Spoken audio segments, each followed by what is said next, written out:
Mirëmëngjes të gjithëve, nisim së bashku edicionin e lajmeve. Shqipëria mbështet fuqimisht përpjekjet e presidentit Trump që Irani të mos ketë armë bërthamore. Kryeministri Edi Rama reagoi pas bombardimeve që Shtetet e Bashkuara kryen në disa zona të Iranit, duke shkruar: si një këmbë që doli nga humnera e një regjimi brutal, si një antar krenar i botës së lirë dhe si partner strategjik i Shteteve të Bashkuara, Shqipëria mbështet fuqishëm përpjekjet e sinqerta të presidentit Trump për të parandaluar që regjimi në Teheran të pajiset ndonjëherë me armë bërthamore, shkruan Rama. Shtetet e Bashkuara të Amerikës bombarduan 3 centrale të mëdha bërthamore në Iran, duke futur vendin drejt për drejt në konfliktin Izrael-Iran. Presidenti Donald Trump deklaroi se sulmet shkatruan plotësisht objektet e pasurimit bërthamor të Iranit, ndërsa i kërkoi Teheranit të bëjë paqe ose të përballet me sulme shumë të mëdha në të ardhmen. Sekretari Amerikan i Mbrojtjes mbajti një seancë informimi në Pentagon mbi sulmet amerikane në objektet bërthamore të Iranit, duke thënë se sulmet e kishin për qëllim degradimin dhe shkatrimin e aftësive bërthamore të Iranit. Ai theksoi se ky mision nuk ishte dhe nuk ka patur të bëjë me ndryshimin e regjimit. Kur presidenti Trump flet, bota duhet të dëgjojë, deklaroi sekretari Amerikan i Mbrojtjes.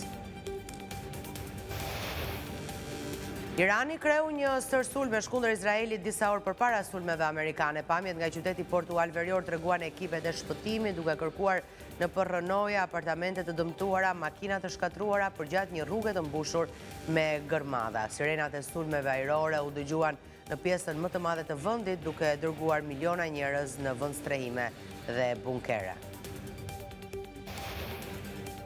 Një 26 vjeçar u plagos me armë zjarri nga një 49 vjeçar mesnatën e së dielës në lagjen Perlat Rexhepi në Shkodër. Kemi kaluar në zhvillimet nga vendi. Konflikti mes 49 vjeçarit dhe 26 vjeçarit Josef Çekaj dyshohet të ketë ndodhur për motive të dobta, ndërsa i ri u dërgua me urgjencë në spital dhe është jashtë rrezikut për jetën. Shërbimet e policisë së Shkodrës vjojnë kontrollet për kapjen e autorit të dyshuar.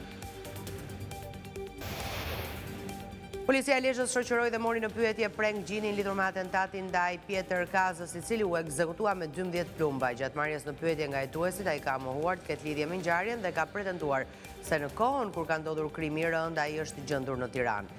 Familjet Gjini dhe Kaza janë në Asmëri që prej vitit 1994. Policia e Pogradecit ka vënë në pranga 6 persona dhe shpallur në kërkim një tjetër pas një konflikti të ndodhur në lagjen numër 1 të qytetit, ku 2 shtetas mbetën të plagosur. Ngjarja ka ndodhur në ambientet e një lokali në Pogradec, thot policia, ku disa persona u përfshin në një sherr fizik për motive të dobta, duke përdorur edhe stendet e forta.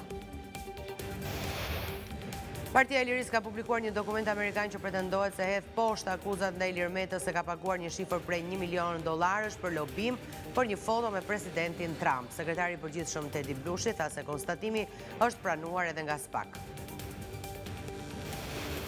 Zëdhënësja e antikorrupsionit në Partinë Demokratike Genta Evangeli denoncon korrupsionin dhe krimin e monopoleve në administrimin dhe menaxhimin e pyjeve, kullotave dhe zonave të mbrojtura në Shqipëri. Sipas Partisë Demokratike, disa kompani të lidhura me ish zyrtar dhe zyrtar shtetëror kanë përfituar tendera me vlerë miliona euro. Koncerti Serenat mbi liçen që u mbajt në Pogradec solli një mbrëmje magjike në tingujt e muzikës dhe mbështetjen e veçantë të Birës Korça, birës së parë shqiptare. Ky ishte fleshi informativ. Faleminderit që na ndoqët.